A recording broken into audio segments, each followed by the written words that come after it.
Afternoon. This Saturday is June 22nd. It is not just any June 22nd. It marks 75 years to the day that Franklin Delano Roosevelt signed into law one of the most significant pieces of legislation in our nation's history. It was called, and it is called, the Servicemen's Readjustment Act of 1944. And we know it today as the GI Bill. Since 1944, the GI Bill has helped literally millions, not just servicemen, but a lot of servicewomen. And when you look at our armed forces today, there are a lot of servicewomen who serve in the Army, Navy, Air Force, Marine Corps, and in the Coast Guard. I remember being a midshipman at Ohio State Navy ROTC midshipman back in the 1960s, and we had no women in our unit. There are no women in any ROTC unit in any college across the country, as far as I know. There are no women who were nominated to attend our service academies, Naval Academy, Air Force Academy, Merchant Marine Academy. None of them had women in it. I got to my squadron out on the West Coast during the Vietnam War, and we had about 300 men in my squadron. About 10% were officers, the others were enlisted men. We had no women in my squadron. All that has changed. All that has changed. And you go to any college that has a ROTC unit today, you find women. And the academies, you find women. In my old squadron, you find women. And they're not just E1s and E2s and E3s, they're O4s, O5s, O6s, and they're doing a great job. And the GI Bill is for them too. Since 1944, the GI Bill has helped millions of World War II veterans purchase a home, pay for a higher education, or obtain job training, and in turn, transformed our nation's economy. Our presiding officer, who has served our country in uniform, knows of what I speak. And I was just off of active duty at the end of the Vietnam War, and in Delaware, when I finished up my MBA, which is financed in part by the GI Bill. I had scraped enough money together to buy a house. I think it cost about $35,000. I didn't have $35,000. But with the help of the GI Bill, I was able to get a mortgage and to buy my first home all those years ago. But in the years since World War II, the GI Bill has continued to shape the lives of millions of veterans by spurring economic opportunity and helping to create the middle class as we know it today. That's why earlier this week I was proud to reintroduce a bipartisan resolution here in the Senate alongside my colleagues, Senators Johnny Isakson of Georgia, John Tester of Montana. They are both the chair and the ranking members of the Senate Veterans Affairs Committee, and that designates this week as National GI Bill Commemoration Week, celebrating the historical significance of the GI Bill and renewing our commitment to improving the lives of our nation's veterans for years to come. So, Mr. President, I wanted to share with you a couple of reasons why the GI Bill is oftentimes referred to as the greatest legislation, and share with you how it changed my life and really the life of my family. After World War II, millions of returning veterans flooded our nation's colleges, our universities, and our vocational schools. It was a GI Bill that made financial support, education, and home loan programs available to those 16 million veterans returning home and helped to usher in an era of unprecedented economic expansion. According to a 1988 report from the Joint Economic Committee, it was 1988, it was estimated that for every $1 that the United States invested in our GIs through the GI Bill, about $7 were returned in economic growth for our country. I'm going to say that again. For every $1, according to the Joint Economic Committee, 1988, it was estimated that for every $1 the U.S. invested in the GI Bill, about $7 were returned to our economy. Pretty good return. Those are big returns, and I wish I could say for every dollar we invested in the federal government, all the spending that we did, that we got $7 back in terms of economic growth. We don't. So this is something to note.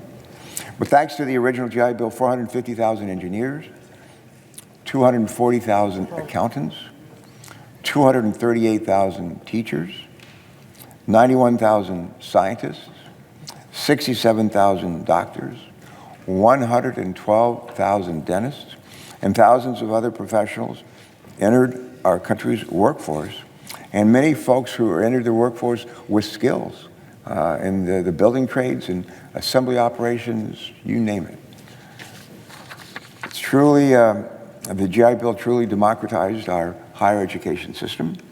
It established greater citizenship and civic participation, and empowered the greatest generation, my parents' generation, to lead our country following World War II.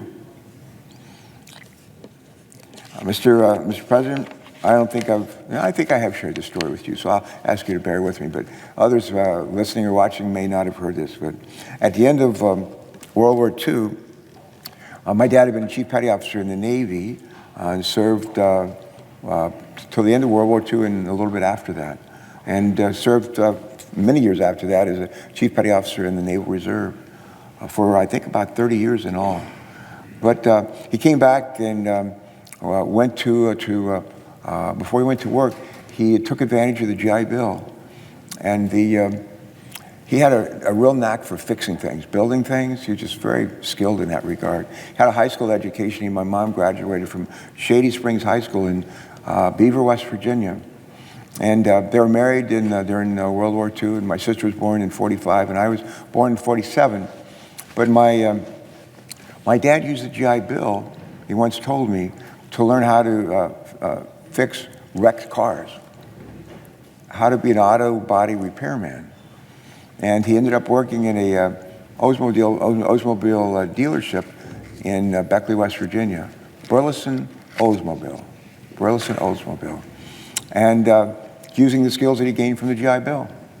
And he'd worked there for a year or two, and one day a claims adjuster came in from Nationwide Insurance Company. Nationwide had insured a car that was there being repaired by my dad.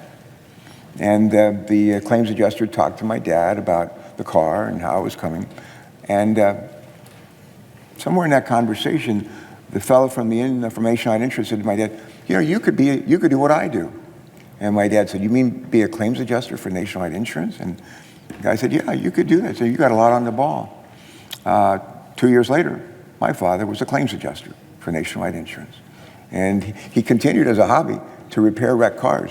We had any number of cars in our family that looked as good as new. And he'd taken me just on weekends, went to a garage and fixed them, painted them, and they were as good as new. But that, out of that humble beginning as a claims adjuster for Nationwide Insurance, he was very proud of the work that he did.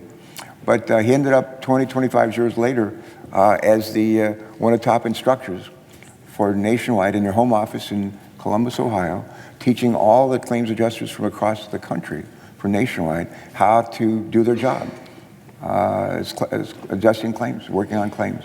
And here's a picture of my dad, Waltz Richard Carper. He went by Richard's middle name, my middle name, and instructing a bunch of folks at the home office in the training school in Columbus, Ohio. And here he is with some of his compadres who are some of the fellow teachers that he worked with. And it started with GI Bill. Now, I know people who used the GI Bill to get an undergraduate degree or a 2-year degree, associate's degree, a master's degree, a PhD. Not everybody used the GI Bill for that. And my father used it in a way that actually ended up enabled him to not only get a good blue-collar job, but also actually to end up doing this kind of work as well. I'm proud of him and thankful to the GI Bill for helping him get started and really to serve as a role model for my sister and me. My own career, I served 5 years on active duty as midshipman before that at Ohio State, and served 5 years during the Vietnam War, 3 tours in Southeast Asia. And I wanted to stay in the Navy. I wanted to go to graduate school after my sea tour. And Navy wasn't ready to send me to Monterey. I wanted to go to Monterey to graduate school. Navy wasn't ready to send me to go to postgraduate school there. Said, come back and talk to us in a couple of years.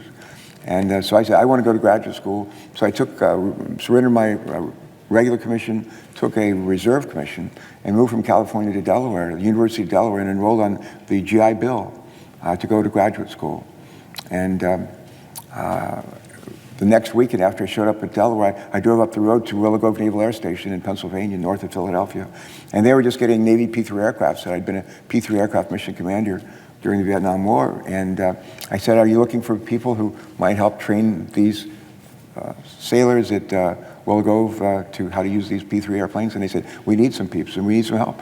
And we're happy to sign me up. And I flew with them for another 18 years and retired as a Navy captain. But before I did those 18 years, I went to graduate school at the University of Delaware and earned an MBA, and had helped me to go to work for State of Delaware in economic development right out of graduate school, and later had a chance to run for state treasurer. Nobody wanted to run. We had the worst credit rating in the country. And the fact that I had an MBA from the University of Delaware, some people thought maybe I could be a pretty good state treasurer, and we ended up starting with the worst credit rating in the country in, I think, 1977, and 6 years later, we had a AA credit rating. Pete DuPont was our governor. He's a great governor. And I hope I helped a little bit along the way, but that GI Bill, my MBA, helped, I think, in that work, and later to have a chance to serve in the House, and then as governor, and now here in the Senate. So I'm deeply grateful to the people of this country for investing in me, and I try to work hard to repay that investment that they made in me all those years ago. But today's veterans can take advantage of the post-9/11 GI Bill, an incredible benefit that pays the full cost of tuition in public colleges and universities, a generous housing allowance and book stipend, and could even be transferred to the veteran's spouse or children. And in 2017, I was proud when Congress enacted the Forever GI Bill, legislation to expand the GI Bill, strengthen protection for our veterans, for Purple Heart recipients, for National Guard and reservists, and surviving spouses and children. About 2 or 3 weeks ago, we had a send-off ceremony in Delaware National Guard facility in Smyrna, Delaware, just north of Dover.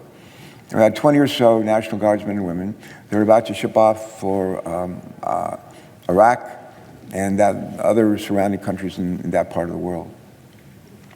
And in my remarks to send them off and wish them well, I mentioned that when they came home, they would be eligible for a GI Bill that would enable them, if they had a total of like 36 months of service, would enable them to go to college, University of Delaware, Delaware State University, Delaware Technical Community College, Wilmington University, free,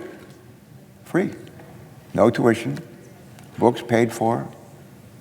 They need tutoring paid for, a $2,000 a month housing allowance. When we came back from Southeast Asia at the end of the Vietnam War, for the GI Bill, we got a $250 a month allowance for everything. That was it, all in. And the GI Bill that our veterans inherit today, receive today, is just incredibly generous. And it's actually very helpful in terms of recruiting people to serve in an all-volunteer military. One of the aspects of the bill, and I mentioned it a minute ago, but if the GI doesn't use his or her GI Bill, their spouse can use it. And if their spouse doesn't use it, their dependent children can use it. And sometimes that happens, but I want to just share with you one sad but Indian hopeful story about the GI Bill benefits of one service member. His name was Christopher Slutman. He grew up in not too far from Delaware, but he ended up serving in New York City as a fireman. He was a firefighter, and he'd been a firefighter for 15 years. He was, in the words of Winston Churchill, twice a citizen, because in addition to doing that, he served in the reserves, not in the Navy, but in the Marines for a number of years.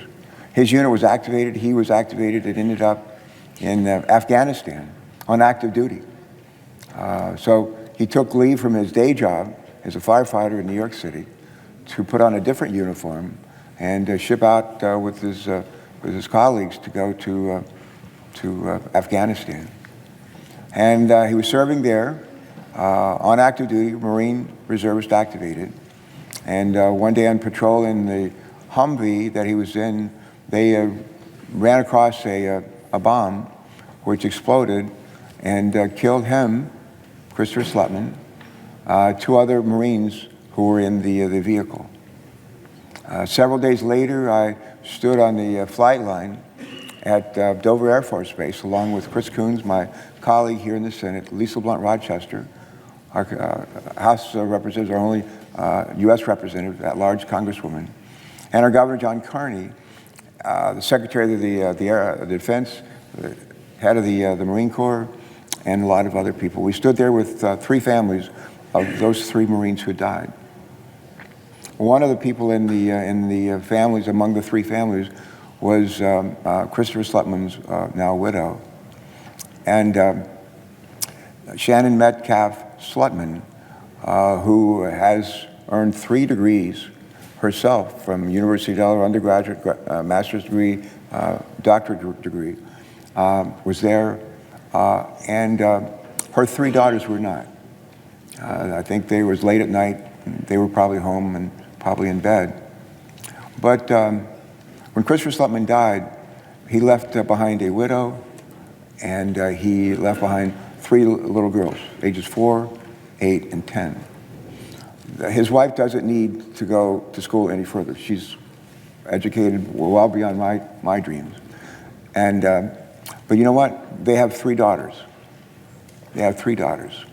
And we're going to make sure that they, when they're old enough to go to college, will be able to inherit and use the GI Bill benefits that their father and their mother will never use. And there are, a lot of times we think of what the GI Bill does to help service members like me, like my dad, but it also helps a lot of families in ways that we maybe never imagined.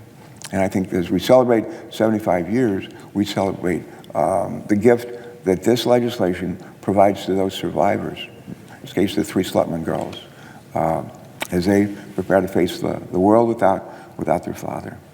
Well, so today I'm proud, in closing, I'm proud to join families across our country in celebrating the importance of the GI Bill over the last 3/4 of a century, which enabled hundreds of thousands of veterans, including, as I said earlier, me and my dad, to pursue our dreams and hopefully to contribute in some way to our nation, to our economy.